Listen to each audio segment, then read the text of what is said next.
আজকে প্রথম আলো 6 জ্যৈষ্ঠ 1432, 21 জিলকদ 1446, 20 মে 2025। মৌলিক সংস্কারের প্রস্তাবে মতপার্থক্য। ঐকমত্য কমিশন। দলগুলোর সঙ্গে ঐকমত্য কমিশনের প্রথম পর্যায়ে আলোচনা শেষ।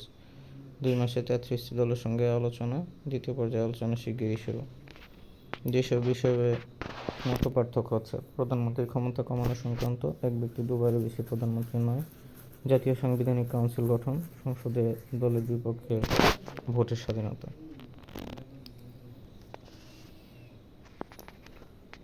ঐকমত্যের ভিত্তিতেই জাতীয় সনদ হবে, বলেছেন বদিউল আলম মজুমদার, সদস্য জাতীয় ঐকমত্য কমিশন।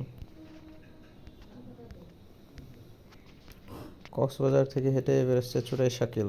এভারেস্ট বেস ক্যাম্পে বাংলাদেশি পর্বতারোহী ইকরামুল হাসান শাকিল 7ম বাংলাদেশি হিসেবে হিমালয় পর্বত জয় করেছেন বাংলাদেশের ইকরামুল হাসান শাকিল। দেশের নাম এবং মূলনীতি পরিবর্তন সহ বেশ কিছু প্রস্তাবে দ্বিমত সিপিবির। এনসিপির দৃষ্টি এখন জুলাই ঘোষণাপত্রে। এনসিপি নেতাদের চা, ঘোষিত সময়সীমার মধ্যেই অন্তর্বর্তী সরকার জুলাই ঘোষণাপত্র প্রকাশ করবে। করমুক্ত আয় সীমা বাড়ছে।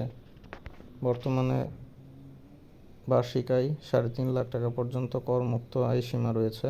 এই সীমা আরও 25,000 টাকা বাড়িয়ে 3,75,000 টাকা করা হতে পারে।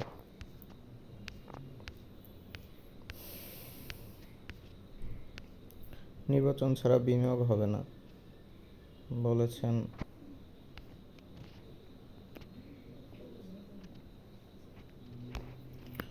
নীতি সংস্কার আগামী জাতীয় বাজেট শীর্ষক সংলাপে। নীতি সংস্কার ও আগামী জাতীয় বাজেট শীর্ষক সংলাপে বা থেকে দেবপ্রিয় ভট্টাচার্য, আমির খসরু মোহাম্মদ চৌধুরী, জাহিদ হোসেন, শরমিন্দা নীলর্মী, ফেরদৌস আরা বেগম এবং তৌফিকুল ইসলাম খান গতকাল রাজধানীর গুলশানে একটি হোটেলে। বক্তারা বলেন যে বিনিয়োগ না বাড়ায় কর্মসংস্থান বাড়ছে না, সব মিলিয়ে দেশ একটা অনিশ্চয়তার দিকে।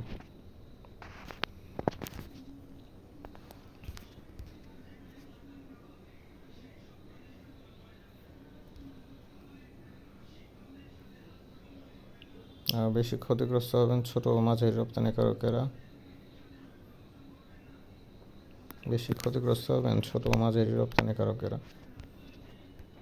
এটি বলেছে ভারতের আমদানি বিধি নিষেধ। বেশি ক্ষতিগ্রস্ত হবেন ছোট মাঝারি রপ্তানিকারকেরা।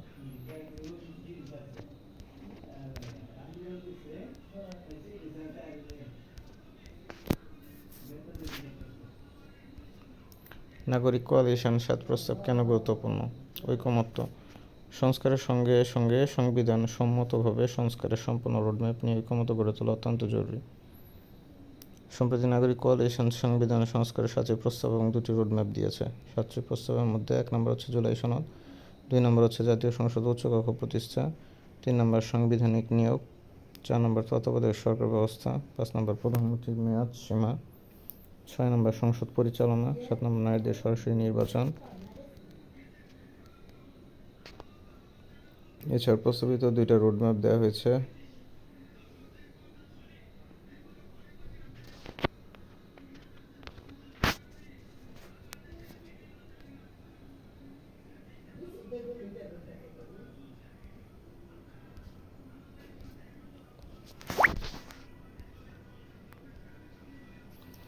মেট্রো রেলে বদলে যাওয়া নগর জীবন। মেট্রো রেল নিয়ে ডায়লগ আসতে পারে, সেক্ষেত্রে এখান থেকে তথ্য নেওয়া যেতে পারে। এখন অনেকে সময়মতো অফিসে যাওয়া আসা করতে পারেন, তবে স্টেশনগুলো আশেপাশে এলাকায় বাড়ি ভাড়া ও ফ্ল্যাটের দাম বেড়েছে। উত্তরা থেকে মতিঝিলে চাকরি করেন কর্মজীবী এমন অনেক নারী এখন স্বস্তি নিঃশ্বাস ফেলেছেন।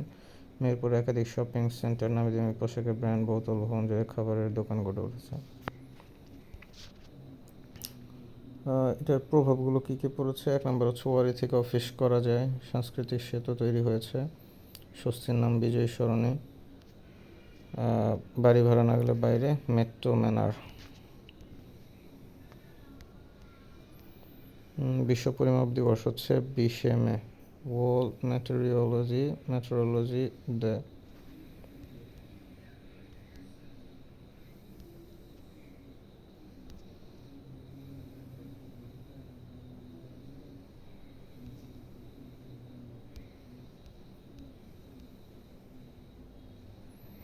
ভারতে যে বিধিনিষেধ সেটা রপ্তানির জন্য নতুন চ্যালেঞ্জ। শিক্ষা এবং স্বাস্থ্য বরাদ্দে কোনোটা ভালো বার্তা না। নুসরাত ফরিদের গ্রেফতার নিয়ে কেন এত প্রশ্ন? ঢালাও মামলা না করতে অনুরোধ। লালমাই ডাকাতিয়া বর্জ্য অব্যবস্থা, নদীটি কি হারিয়ে যাবে? তুরস্কের রাজনীতি, এরদোয়ানের গদি বাঁচাতেই কি বিক্রি ভাঙছে?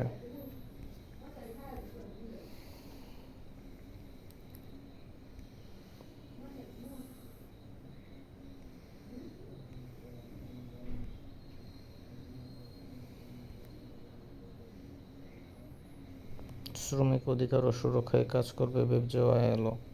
রপ্তানি প্রক্রিয়াকরণ এলাকা। আমাদের এই কর্মপরিকল্পনা মূল লক্ষ্য হল শ্রম আইন এবং আন্তর্জাতিক মানদণ্ড অনুযায়ী শ্রমিকদের কর্মপরিবেশ নিশ্চিত করা। টুমো পুটিয়াইনেন, কান্ট্রি ডিরেক্টর আইএলওর কান্ট্রি ডিরেক্টর টুমো পুটিয়াইনেন। আমাদের এই কর্মপরিকল্পনার মূল লক্ষ্য হল শ্রম আইন এবং আন্তর্জাতিক মানদণ্ড অনুযায়ী শ্রমিকদের কর্মপরিবেশ নিশ্চিত করা। তাহলে শ্রমিকদের কর্মপরিবেশ নিশ্চিত করে কাজ করবে বেবজেও আইএলও। ভারতের বিধিনিষেধ করতে সচিবালয়ে বৈঠক। যুদ্ধবিরতির আলোচনায় রাজি পুতিন, পুতিন ফোনালাপ। যুদ্ধবিরতির জন্য মস্কো কিয়েভ শিগগিরই আলোচনায় শুরু করবে বলে জানান ট্রাম্প।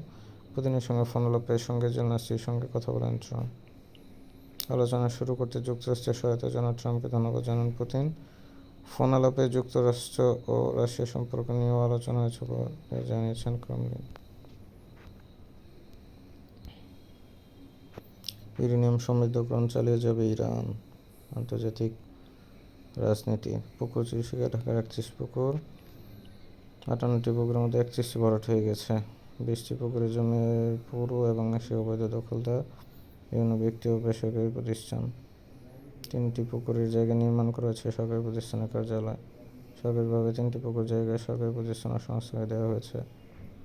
পরিত্যক্ত অবস্থায় রয়েছে 2টি পুকুর। জলপ্রশাসন রাজুককে চিঠি দিয়েছে 2023 সালে। উদ্দেশ্য সংস্কার, পুনঃখনন, পার বেঁধে হাটের রাস্তা নির্মাণ। রাজুক এখনো কিছুই করেনি।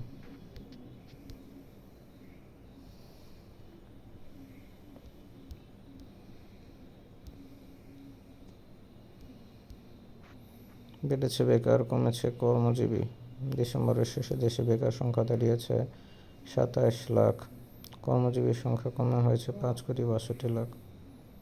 বিনিয়োগকারীরা এখন হাত গুটিয়ে আছেন। এসব কারণে নতুন কর্মসংস্থান সৃষ্টি হচ্ছে না। তাতে বেকারের সংখ্যা বেড়েছে। মোস্তফা কে মুজিরি, সাবেক প্রধান অর্থনীতিবিদ, বাংলাদেশ ব্যাংক। গাজায় রোগভর্তি হাসপাতালে ড্রোন হামলা ইসরায়েলের।